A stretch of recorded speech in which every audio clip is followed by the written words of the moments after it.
I'll start again.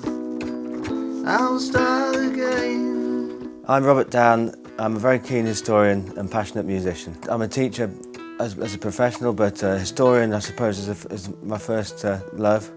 And music has always been something that's run through my life as my major hobby. Occasionally I've worked on a professional level as a musician, but history is my main passion as well, and the landscape, and everything that runs through it, really. I've always felt my own personal spirituality, or my peace, or my peace of mind comes from being out amongst nature in the countryside. My mind is free of all the worries that you have when you're maybe at work or in a busier and noisier environment. There are more organic sounds that I like. The bird song, the sounds of the wind, that can set off an idea in my head. The creaking of a tree, you can hear a rhythm, and something has to start as a catalyst, and then it'll take me onto a thought process, and then the idea can start to develop. One piece in particular I had was a song called 3 Weeks. I wrote when I was about 18 or so, and I had a few ideas for lyrics in my head, and then I was walking the dog, and this melody came into my head, and I could hear the melody. I could see the chords, how I'd play it on the piano.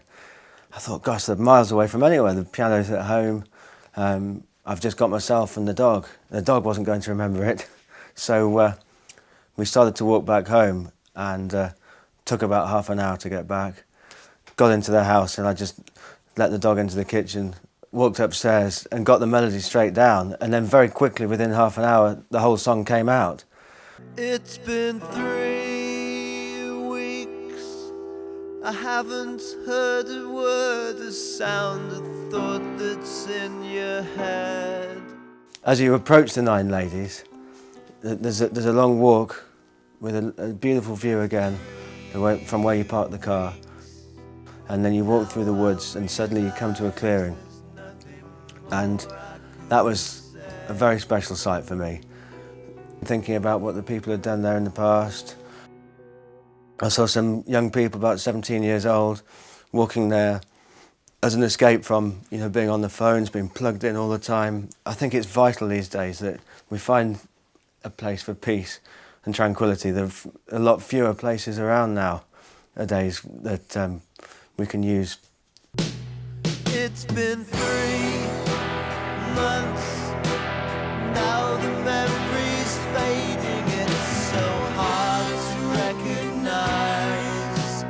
I personally really enjoy just walking around the site, walking around the stones, coming towards it from different angles, and then taking time out, sitting under a tree, getting my thoughts together. And actually I was thinking very specifically about this project I'm working on whilst I was there, and it allowed me to gather my thoughts and put some ideas down on my phone. And now I have a phone these days, as opposed to when I was 18.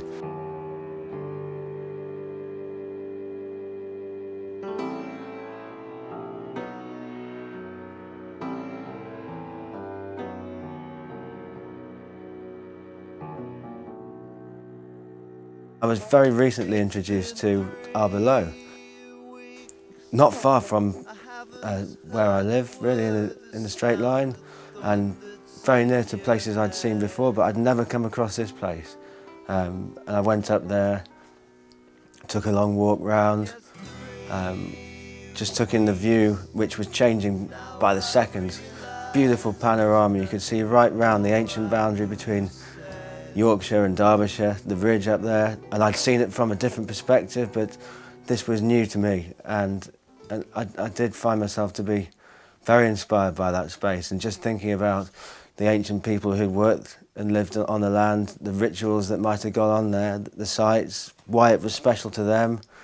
And then a bit later on, I read that medieval people had come and knocked down these stones because it didn't work in accord with their religion.